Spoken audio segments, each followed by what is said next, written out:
আসসালামু আলাইকুম। আশা করি দোয়া করি আপনারা সবাই ভালো আছেন, ঠিক আছে? আর ওকে, ভালো আছেন। দেখেন, আমরা ডিজিটাল মার্কেটিং এর কথা বলছি, ঠিক আছে? ডিজিটাল মার্কেটিং এ আমরা যেটা যেটা শিখছি, on page SEO, working of search engine, adding website to console, important Google algorithm, how to do on page SEO, difference between search console and Google Analytics, how to write title tag, how much time it does take to rank a website, how to write meta description, how to write title and description practically in SEO. What is technical SEO and difference between indexing, গতকালকে video ছিল indexing versus caching, how to write SEO friendly URL. 13 number পর্যন্ত complete হয়ে গেছে, done. 14 নম্বরে how to write SEO friendly heading tag H1, ঠিক আছে? H1 H2 H3 কিভাবে লিখবেন আজকে আমরা বিস্তারিত জানবো। অর্থাৎ SEO, search engine optimization H1 কে কেমন ভাবে গ্রহণ করে, ঠিক আছে? সেটা কি সে ভালোভাবে নিচ্ছে, না তিতা ভাবে নিচ্ছে, না খারাপ ভাবে নিচ্ছে, সেটা দেখবো আমরা। কিছু রুলস আছে সেটা দেখবো, কোথায় কোথায় লিখতে হয় সেটা দেখবো, এবং কিভাবে লিখতে হয় সেটাও দেখবো, ঠিক আছে? এই এই ভিডিওতে আমি এটা অনেক ইম্পর্টেন্ট। এসইও র্যাঙ্কিং এর ব্যাপারে H1 ট্যাগ থেকে H1 থেকে H6 যে ট্যাগ গুলি আছে এগুলো বিরাট ইম্পর্টেন্ট। কারণ স্ক্রলারে এটা পাওয়ার সাথে সাথে ও মনে করে এটা একটা স্ট্রাকচারের ভিতরে আছে, মানে আমি যখন বুঝাবো তখন আপনি সব বুঝে যাবেন। How to write SEO friendly heading tag, ঠিক আছে? সো এখানে ক্লিক, এখানে ক্লিক, হোমে ক্লিক, এখানে ক্লিক, তারপরে এখানে ক্লিক, বাস টিক মার্ক দিয়ে দিলাম, হয়ে গেছে, ঠিক আছে? এটা আমরা কমপ্লিট করে ফেলি নাই, ফেলবো। ওকে, থ্যাংক ইউ ভেরি মাচ। ওকে, শুরু করি। হ্যাঁ, কোথায় থেকে শুরু করব? আমরা সর্বপ্রথম একটা ফোল্ডার বানাবো। আমরা H1 ট্যাগটার মিনিং আমি অলরেডি বানিয়ে ফেলছি, এগুলি সময় নষ্ট করে লাভ নেই। আমি এখন দেখাচ্ছি কি বানাইছি। ওই আপনারা ফোল্ডার বানাইতে পারেন, সিএমডি লিখতে পারেন, কিভাবে, এগুলি তো আর এখানে দেখার দরকার নেই। আমরা যেটা দেখবো, কোডিং এ ঢুকবো ডাইরেক্ট। এখানে গেলাম, দেখেন এখানে একটা জিনিস আছে টাইটেল, ঠিক আছে? আমরা এই টাইটেল জিনিসটা হেডের ভিতরে লিখি। প্রথম কথা, আপনি বডির ভিতরে যদি লেখেন TITLE টাইটেল, মনে করেন এখানে লিখলেন BANGLLRDH বাংলাদেশ। আমরা বডির ভিতরে গিয়ে যদি বাংলাদেশ এরকম টাইটেল লিখি, এইটা পছন্দ করে না। কে? মাকড়সা। মাকড়সা বুঝেন? এই যে এইখানে একটা মাকড়সা গোল থাকে, হুম, মাকড়সা মানে এরকম। মাকড়সা দেখেন নাই জীবনে? দেখে দিচ্ছি। এই যে এরকম থাকে মাকড়সা, এখানে এরকম এরকম ছোট, আমি দেখছি এটা। হ্যাঁ, ওরা অনেক জাল থাকে, নেট থাকে, এরকম এরকম এরকম, এই যে এরকম থাকে, ঠিক আছে? এরকম এইখানে আবার একটা চোখ থাকে, এরকম দুইটা, এরকম, এই যে এরকম থাকে অসংখ্য, ঠিক আছে? এই যে এটা, তার মানে কি সে পুরো ওয়েবসাইটটাকে স্ক্যান করে ফেলতে পারে, ঠিক আছে? এই যে এইখানে এইখানে এইখানে, দেখেন পুরো ওয়েবসাইটের উপরে নেটের মতন জাল ফেলায় সে স্ক্যান করে, এটাকে বলা হয় স্ক্রলার। ওকে, এই স্ক্রলারের পছন্দ না। কি পছন্দ না? বলতেছে যে টাইটেল বেটা তুমি এইখানে থাকো, তুমি হেডের ভিতরে থাকো, তুমি বডির ভিতরে ঢুকো না। বডির ভিতরে ভিআইপি গেস্ট আছে, সেই ভিআইপি গেস্টের নাম হলো H1 বাংলাদেশ। ওকে, এই জিনিসটা হচ্ছে বডির ভিতরে থাকে, আর উনি থাকে এখানে। ভুল ক্রমে যদি টাইটেলটা বডির ভিতরে দেন, আর H1টা এইখানে দেন, ওয়েবসাইট রান হবে, কিন্তু ওই যে স্ক্রলার বেটা সে খুশি হবে না, সে বলবো না আমার পছন্দ হয় নাই, তাই তুমি পিছিয়ে থাকো, তোমাকে ট্রাফিকে পিছিয়ে নিয়ে যাবে। বুঝতে পারছেন? এটা যেন মনে থাকে। আমি একটু ডিফারেন্ট টাইপে বলতেছি যাতে আপনার মাথায় থাকে। টাইটেল কখনো বডির ভিতরে হয় না, ক্লিয়ার? H1 হয় বডির ভিতরে, H2 হয় বডির ভিতরে, H3 হয় বডির ভিতরে, ঠিক আছে? গেল এটা। এখন দেখেন আমি এটা কেটে দিলাম, একটা জিনিস দেখেন মজার। ধরেন আপনি একটা কোম্পানির আর্টিকেল লিখলেন, পি দিয়া লেখলেন, লেখার পরে এখানে আসার পরে ধরেন আপনি এই পর্যন্ত আসলেন, এই যে এতটুকু পর্যন্ত আসলেন, এতটুকু বড় লেখলাম, ঠিক আছে? লেখার পরে এটা ওয়েবসাইটে কেমন দেখাবে দেখেন, এই যে জিনিসটা দেখেন এইখান থেকে শুরু করে এই পর্যন্ত আসছে, ঠিক আছে? এটা একটা তরিকা, এটা একটা সিস্টেম। এখন এটা একটা সিস্টেম আমি লেখার, এখানে কোনো H1 ট্যাগ নাই, কথা বুঝেন। এখন ওই মাকড়সা বেটার স্ক্রলারের এইটা পছন্দ হবে নাকি এই যে এইটা পছন্দ হবে দেখাইতেছি আমি। এই দেখেন এখান থেকে আমরা H1 লিখলাম, লেখা এই যে H1 লেখা স্টাইল টেক্সট অ্যালাইন সেন্টার করে দিলাম, আর এটা হেডিং দিলাম। হেডিং দিয়া এই যে প্যারাগ্রাফের সবচেয়ে ইম্পর্টেন্ট কথাটা H1 এর ভিতরে দিতে হবে। মানে কি, একটা জিনিসের সারমর্ম, ধরেন আপনার কোম্পানির সিইও সম্পর্কে লিখবেন, অফকোর্স হেডিং এ H1 এর ভিতরে সবচেয়ে ইম্পর্টেন্ট তার নাম, তার অ্যাড্রেস, তার degree, everything should be here, তাই না? কারণ ওই যে মাকড়সা স্ক্রলার, ওই লোকে কি করে, ওই ভদ্রলোকে বলে H1 the head of the department, সবচেয়ে ইম্পর্টেন্ট কথা থাকবে এখানে, এবং সে ওয়েবসাইটকে বলে বাহ ভেরি গুড, এইটার চেয়ে শত গুণে এইটাকে সে অ্যাকসেপ্ট করবে, স্ট্রাকচার্ড ওয়াইজ সে পছন্দ করে। বাহ কি সুন্দর হেডিং দিয়ে এখানে লিখছে, প্যারাগ্রাফ আকারে ভেঙে ভেঙে লিখছে, দেখেন স্টেপ বাই স্টেপ কত সুন্দর না?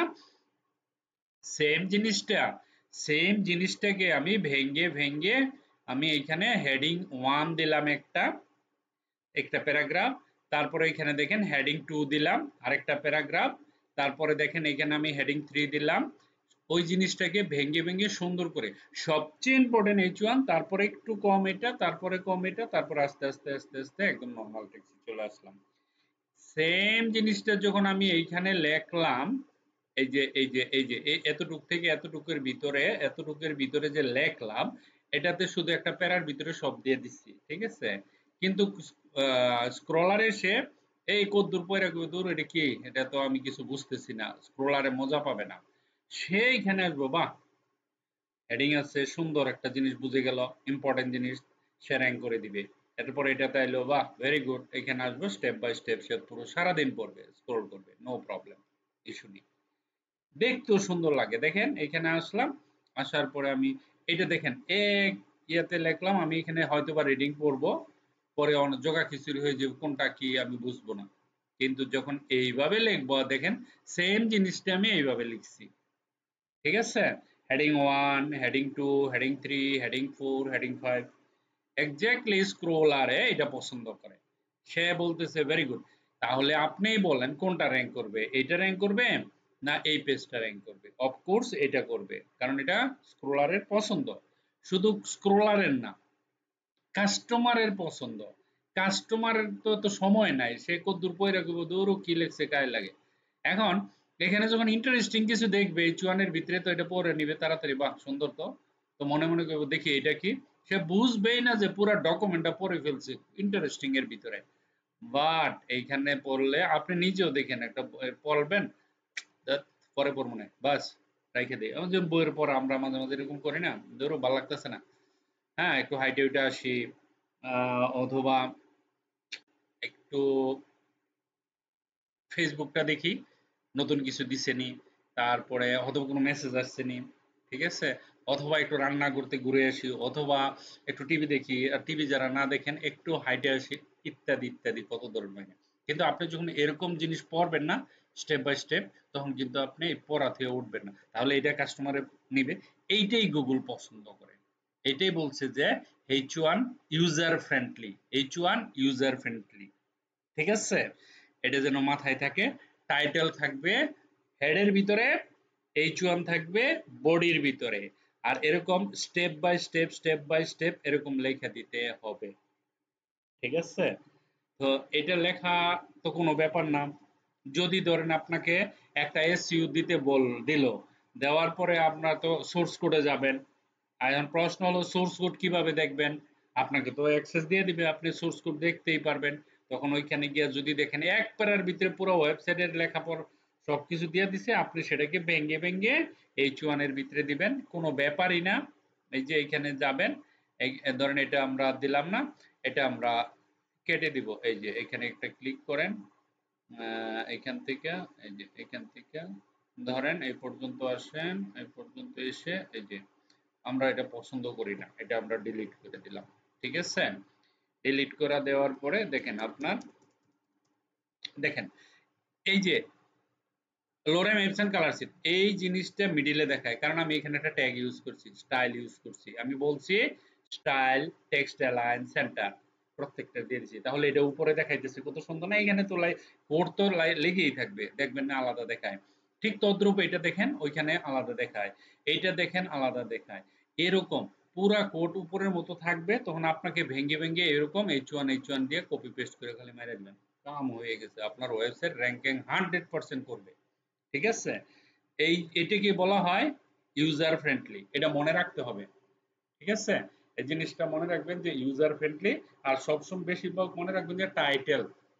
হুম, আর একটা কথা প্রশ্ন করতে পারেন যে এই যে আমি যে এখানে H1 দিলাম, কারণ কি? এটা ইম্পর্টেন্ট। এই পেজের মধ্যে সবচেয়ে ইম্পর্টেন্ট কথা হলো এটুক। আমাকে প্রশ্ন করেন, এখন যদি আমি এইখানে H1 দিই, হোয়াট ইজ দ্য প্রবলেম? আপনার প্রবলেম নাই, আমারও কোনো প্রবলেম নাই। প্রবলেম হইলো ওই বেটার, স্ক্রল বেটার, ও বেটায় কি হইব, বা এইখানে দিল ইম্পর্টেন্ট, আবার এইখানেও ইম্পর্টেন্ট, ওর মাথায় তো চক্কর খাবে, ও কইব কেমনে কি করতাম। ঠিক আছে, ওর বুঝার টাইম নাই, ও যেটা পাবে সেটাই বলবে। বলো ধরো দুইটা দিছে, দুইটা কিন্তু সে ইম্পর্টেন্ট ধরবে না, সে বলবে ফিনিশ। ঠিক আছে, কোন একবার H1 ট্যাগ যখন উপরে হেড ইউজ করবেন, ওই পেজে কখনো H1 দ্বিতীয়বার রিপিট করবেন না, এটা রিকোয়েস্ট। হ্যাঁ, আপনি তারপরে লেস ইম্পর্টেন্ট যেটা H2, আপনি H2 কয়েকবার করেন, তেমন কিছু আসে যায় না, বারবার ইউজ করা ভালো না।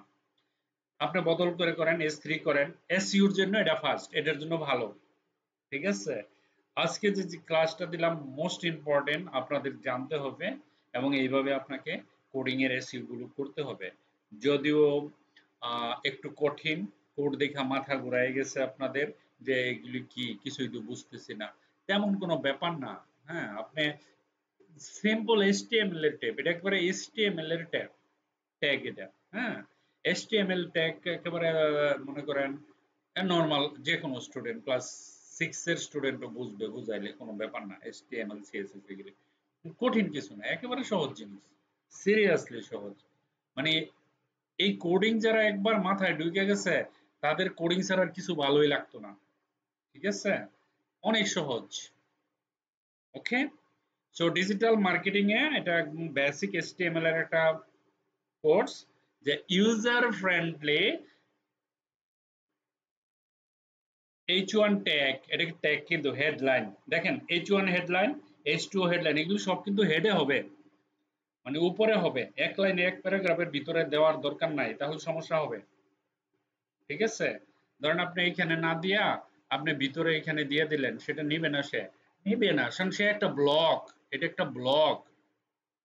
আচ্ছা, আপনার প্রশ্ন, আপনার উত্তরটা এখানে দিয়ে, ধরেন এখানে গেলাম, দেখেন মজার ব্যাপার, H1 লিখলাম, ট্যাগ দিলাম, দেখেন H1 হলো, আমি বললাম যে এই লেখাটুকু আমি H1 এর ভিতরে দিয়ে দিলাম, এই যে কেটে এখানে পেস্ট করে দিলাম। দেখেন এই যে লেখাটুকু আমি H1 এর ভিতরে দিলাম, আপনি কি মনে করেন যে এই প্যারার ভিতরে H1 টা এমনই থাকবে? না, এই বেটাকে বলবে ওটা সর, এই জায়গাটা পুরোটা আমার, আমি তো একটা নিজে ব্লক। কম্পিউটারের স্ক্রিনের এক মাথা থেকে অন্য মাথায় আর কারো কোনো জায়গা নেই। H1, শুধু H1, কারণ সে হচ্ছে বস। কেন বস বলবো? কারণ তার নাম হইল হেড। হেড বুঝেন? হেড মানে মাথা, ঠিক আছে? সে বস, সেজন্য। এখন আমি রান করে দেখাই 1 নাম্বার হেডিং এর ভিতরে কয়টা হেডিং হয়ে গেছে দেখেন। দেখছেন? এই যে এটা কিন্তু 1 নাম্বার। আমি এইখানে এই যে জিনিসটা দিছি না, H1 দিছি, দেখেন সে কি করতেছে, আশেপাশে তার যা আর কাউকে নেয় না, কারণ সে তো বস। ঠিক আছে? এটা H1 ট্যাগ, ঠিক আছে? না এটা, এটা হলো H2 ট্যাগ, এটা হলো H1 ট্যাগ। এই যে এটাও তো H1 ট্যাগ, তাই না? এটাও H1 ট্যাগ, এইটাও H1 ট্যাগ। কিন্তু আমি দিছি প্যারার ভিতরে, দেখেন এটা একটা প্যারাগ্রাফ, এই প্যারাগ্রাফের ভিতরে H1 দিছি, আবার উপরেও H1 দিছি। এই কাজগুলো কখনো করবেন না, সর্বনাশ হয়ে যাবে। ঠিক আছে? সেই এটা মানে ডিমোশন হবে, আপনার ওয়েব পেজ ডিমোশন হবে, প্রমোশন হবে না। ঠিক আছে? ইউজার ফ্রেন্ডলি হবে না। একটা ভুলের কারণে পুরো ওয়েবসাইট সর্বনাশ হয়ে যাবে। কেয়ারফুল। সুতরাং এটা এখানে দেওয়া যাবে না। এই যে এটাকে উঠিয়ে দেন, এটাকে উঠিয়ে দেন, এই যে এখান থেকে উঠিয়ে দেন। ঠিক আছে? এখন আমরা যদি এখানে যাই, এখন দেখেন এখানে কত সুন্দর হয়ে গেছে। H1 একটু বড়, এটা হেডলাইন, এটা হলো হেড, এই যে এটা। হুম, তারপরে এটা, তারপরে এটা, তারপরে এটা, তারপরে এটা। ওকে? আর প্রত্যেকটা প্যারাগ্রাফ সুন্দর, দেখতেও সুন্দর। ঠিক আছে? আরে দেখতে সুন্দর কি, আমি তো style.css ইউজই করি না, ইউজ করলে তো আরো সুন্দর হয়ে যাবে। সুন্দর হয়ে যাবে না এটা? এটা ধরেন আমি একটা এটাতে যদি আমরা H1 use, CSS style use করি, এটা কিন্তু অনেক সুন্দর হয়ে যাবে। ঠিক আছে? কেমন সুন্দর হবে? ধরেন আমি এই পেজটাতে আরো সুন্দর করতে চাই, দেখেন আপনি এখানে যান, এখানে গিয়ে বডি আছে না, এই যে বডি, বডিতে যান, বডিতে বলেন স্টাইল, স্টাইল লেখেন এখানে। হ্যাঁ, লেখার পরে বলবেন যে ব্যাকগ্রাউন্ড, এই যে ব্যাকগ্রাউন্ড দেন। ঠিক আছে? ব্যাকগ্রাউন্ড ধরেন আমি দিলাম এখানে, এই যে এটা লিনিয়ার রেডিয়াল, আমরা একটা রেডিয়াল দিয়ে দিই। হ্যাঁ, মজার ব্যাপার দেখেন, এখানে গেলাম, রেডিয়াল দেই, তারপরে তার ভিতরে বললাম হ্যালো রেড, হ্যালো ব্লু, তারপরে বললাম হ্যালো গ্রিন, তারপরে বললাম হ্যালো, হ্যালো না, yellow, Y L L O W, yellow, hello yellow. দেখেন একটা, দুইটা, তিনটা, চারটা, কতটি কালার দিছি না? রেডিয়াল। ওকে? এখন আমি যদি এটা একটু একটু ডিজাইন করলাম আর কি আপনাদের দেখানোর জন্য। দেখেন এখানে যাই, দেখছেন কত সুন্দর একটা ডিজাইন হয়ে গেছে। সিম্পল একটা জিনিস লিখছি, সবগুলো কালার কিন্তু আমার এখানে পাইছে, পাইছে না? এখানে পাইছে। তারপরে আমি যদি মনে করেন এই লেখাগুলিকে অন্য, এই লেখার কালারও চেঞ্জ করে ফেলতে পারবো। হ্যাঁ, লেখাকে আমি সাদা করতে পারবো। দেখেন এখানে যান, আমি এখানে বললাম কালার, না এখানে তো কালার, কালারটা আমাকে দিতে হবে এই যে এই জায়গায়, এখানে কালার এখন স্টাইল কালার, ধরেন সিও দেওয়ার। আচ্ছা আমার এখানে তো দরকার নাই দেওয়ার, সমস্যা নাই। আমরা কালারটা এখানে দিতে পারি। আমরা আমরা কি করব, এখানে যাব, রাইট ক্লিক, ধরেন আমি এখানে গেলাম নিউ, আরে এত কাহিনী করার দরকার কি, ফাইল না বানাই তো করতে পারি, আমরা ইন্টারনাল করতে পারি না? কোথায় করব, এই টাইটেলের পরে গিয়ে লিখবেন STYL স্টাইল, স্টাইল ট্যাগের ভিতরে ঢুকেন, বডি বেটাকে ধরেন। ঠিক আছে? বডিকে ধরে সেকেন্ড ব্র্যাকেট দিয়ে এন্টার দেন, তারপরে বলেন কালার, এই যে কালার এসে পড়ছে, WHIT, লেখার কালারকে আমি সাদা করতে চাই। দেখেন এখানে আমি দিয়ে দিতে পারলাম, রাইট ক্লিক করেন, এখানে আসেন, দেখছেন লেখার কালার সাদা হয়ে গেছে না? আমি যদি বলি লেখার কালার বড় হয়ে যাও, স্টাইল স্টাইল স্টাইল স্টাইল লেখার কালার বড় হয়ে যায়। এই যে দেখেন ফন্ট সাইজ ধরেন আমি দিলাম 35 পিক্সেল। হ্যাঁ, দেখেন লেখা বড় হয়ে গেছে, দেখছেন লেখাও বড় হয়ে গেছে, জিনিসটাও সুন্দর হয়ে গেছে। সিম্পল একটা জিনিস একটু আগে কেমন ছিল এখন কেমন করে ফেললাম, এটা তো স্টাইলের ব্যাপার, পরের ব্যাপার। জিনিসটা দেখতেও তো সুন্দর দেখা যাইতেছে না? ঠিক আছে, দেখেন স্ক্রোলার মাকড়সার তো সামান্য জিনিস, স্ক্রোলার এবার পছন্দ না হয়ে যাইব কই, ঠিক আছে, এখন কেটে দিলে পছন্দ, তার মানে কি আপনার ওয়েবসাইট র‍্যাঙ্ক করবে, ঠিক আছে। কিন্তু যদি এরকম না করে এক প্যারার ভিতরে সব দিয়ে দেন তাহলে হবে না। আশা করি বুঝতে পারছেন H1 H2 H3 H4 H5 H6 user friendly কিভাবে অপটিমাইজ করতে হয়। আমাদের প্রশ্ন এখন কনফার্ম, মানে আমি যে টিক মার্ক দিলাম এটা নিয়ে আর কনফিউশন থাকার কথা না। আমাদের প্রশ্ন কোথায়, আমাদের প্রশ্ন কোথায়, দেখেন 14 নম্বর কিন্তু done, how to write SEO friendly heading tag. ঠিক আছে, বাস ভিডিওটা দেখলে আপনার মনে পড়ে যাবে কেমনে কেমনে লিখতে হয়। আমি এত সুন্দর করে দিছি, এটা মুখস্থ করার কোনো ব্যাপার না, দেখলেই হবে, কিছুই করতে হবে না, প্র্যাকটিস করাও লাগবে না, এটা অটোমেটিকলি হয়ে যাবে। Hmm, can you rank a web page on multiple keywords, এটা পরের ভিডিওতে আসবে। ঠিক আছে, আজকে আমি যে জিনিসটা দিছি এটা প্র্যাকটিস করেন, দেখেন। আর আগের ভিডিওটা ইম্পর্টেন্ট ছিল, how to write SEO friendly URLs, URLs কিভাবে দিবেন, কিওয়ার্ড কিভাবে দিবেন সেটাও ইম্পর্টেন্ট ছিল।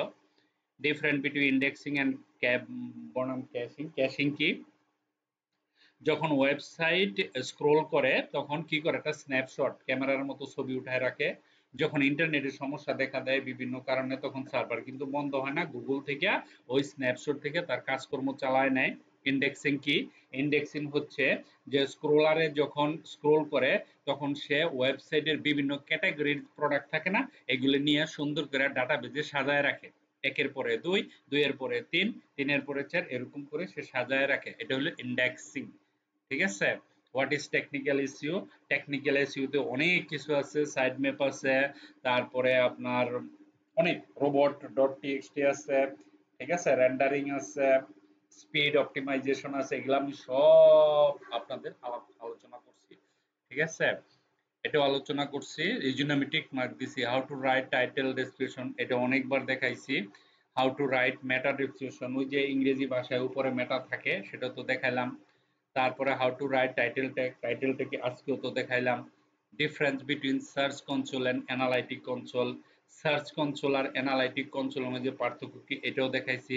How to do on pages you, এটাও করছি। তারপরে অ্যাডিং ওয়েবসাইট টু কনসোল, এটাও ওয়ার্কিং অফ সার্চ ইঞ্জিন, ঠিক আছে, মানে অন পেজেস ইউ। তো মোটামুটি আমাদের এই পর্যন্ত কমপ্লিট, 14টা কমপ্লিট হয়ে গেছে। Next video, next day, can we rank a web page on multiple keywords, একবারে shortcut, checking mobile friendliness and responsive, জিনিসটা বোঝাতে হবে, রেসপন্সিভ কি এটা আমরা বুঝবো। What is site map, different types of site map, এই সাইড ম্যাপ সম্পর্কে আপনাদের ধারণা আছে। ইন্ডেক্স সূচিপত্র যেটা বলছিলাম না, আপনারা তো পারেনই সেটা। তো এই জিনিসগুলো আমরা নেক্সট ভিডিওতে আলাপ করব। আজকের ভিডিও তো অনেক লম্বা হয়ে গেছে এক জিনিস বুঝাইতে, কারণ এটা বোঝানো দরকার ছিল, তো ইম্পর্টেন্ট। কারণ অনেকে তো মনে করেন কোডিং সম্পর্কে ধারণাই নেই, তারা H1 ট্যাগ দেখলে করবে এটা আবার কি, মাথায় ঢুকে না, সেই জন্য আমাকে একটু বুঝিয়ে বলতে হচ্ছে। ঠিক আছে, হ্যাঁ, ভিডিও লম্বা হয়েছে এই জন্য মনে দুঃখিত হওয়ার কোনো কারণ নাই, তাই না টাইনা দেখেন, কোনো আপত্তি নাই, বাট বুঝেন। ঠিক আছে, thank you very much for watching this video, bye by.